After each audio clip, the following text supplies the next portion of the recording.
cooperative partnership and in the interest of Pakistan and Kyrgyzstan. The President of Kyrgyzstan also addressed this year's business forum, witnessed an unprecedented level of participation. 20 delegations from Kyrgyz Republic and companies and 80 counterparts from Pakistan participated in the forum.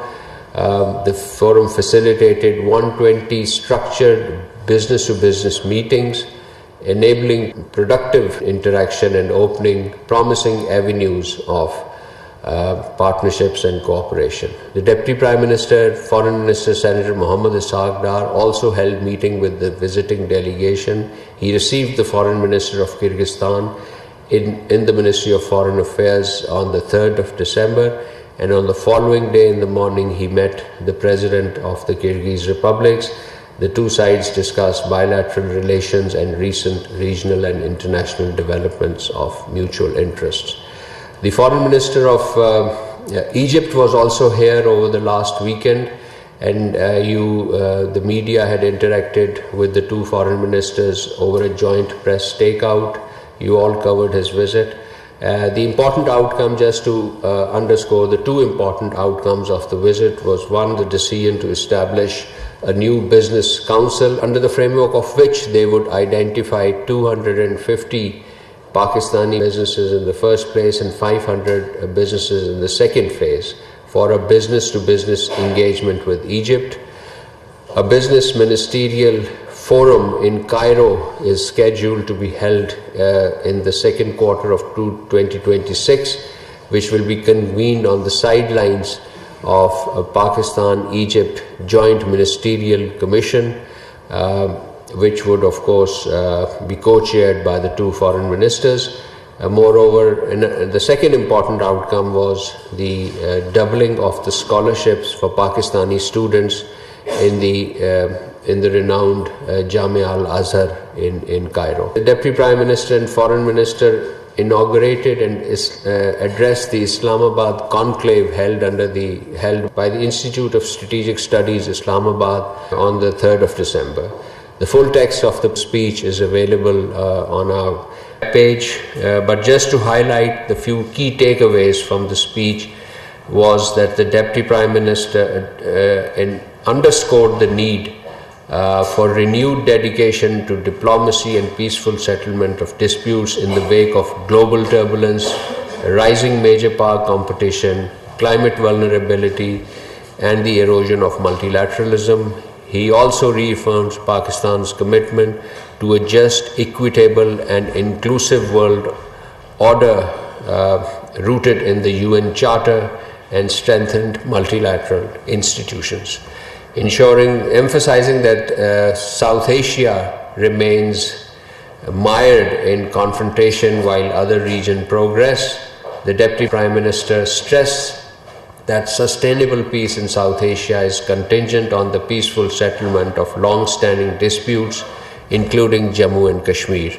He called for open and inclusive regionalism, enhanced economic interdependence, climate resilience, and revitalization of regional mechanisms like Sath, and he noted that Pakistan stands ready to partner in these initiatives.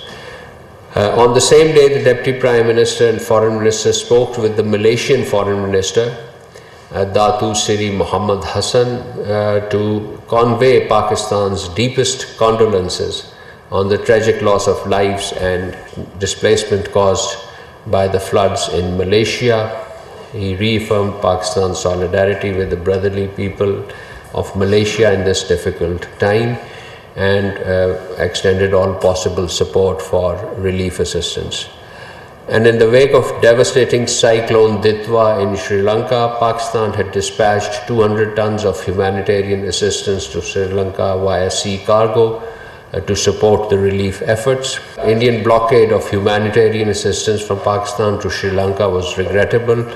The special aircraft carrying Pakistan's relief goods had to wait for 48 hours, in fact around 60 hours, while the flight clearance from India was delayed. The partial flight clearance, which eventually was given after 48 hours, was operationally impractical time bound just for few hours and hence not operable, severely hindering the urgent need for the relief mission for the brotherly people of Sri Lanka. We have taken notes of the remarks by the Chinese Ministry of Foreign Affairs and the media commentary on this subject. Pakistan reiterates its consistent and full support for China on matters concerning the sovereignty and territorial integrity of that country. On Babri Mosque, yes, it is. The anniversary is falling tomorrow, 6th December. And Sir, Babri Masjid is etched in our memory. 33 years ago, this historic mosque in Ayodhya was destroyed in circumstances that continue to evoke deep sadness and concern. The event remains unsettling for all who stand against intolerance and religious discrimination. Pakistan holds the preservation of religious heritage and sacred sites in a shared obligation of the international community, and this was a heritage site. It is essential that all acts undermining Muslim religious symbols or historical legacy be addressed through transparency, accountability and commitment to justice. Pakistan emphasizes that the desecration of any place of worship constitute a breach of the principle of religious equality and undermines the collective sense of security and mutual respect that all communities deserve. The continued sense of marginalization and emotional distress experienced by the Indian Muslims in the wake of this event remain a serious concern, emboldened by the state patronage, and this is important, it was the state patronage. The Hindu fascist organizations are now clamoring for complete ghettoization of Indian Muslims and other religious minorities. Pakistan values interfaith harmony and peaceful coexistence. We call upon the international community, including relevant United Nations organizations and institutions and influential global voices, to acknowledge the importance of safeguarding Muslim religious heritage and to help ensure that such painful incidents like the destruction of Babri Mosque do not recur. Pakistan also reaffirms its own commitment to protecting the rights and religious freedom of minorities within its border, in line with its legal obligations. And as we reflect on the anniversary of the Babri Mosque's Shahadat, the destruction, Pakistan expresses solidarity with Muslims who continue to feel the enduring pain and sorrow associated with this loss. Let this occasion not only serve as a remembrance of painful event 33 years ago, but it also reaffirms of the universal values of dignity, justice and respect for sacred heritage. Pakistan would urge the Government of India to promote an environment of tolerance and inclusivity and ensure legal rights, equal citizenship rights and mutual respects among all religious and cultural communities and denominations. तर्जुमान दफ्तर खारजा ताहिर अंद्राबी की हफ्ता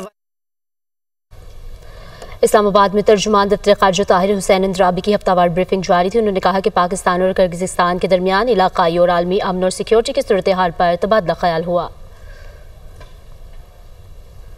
news studio से अब तक के लिए इतना ही।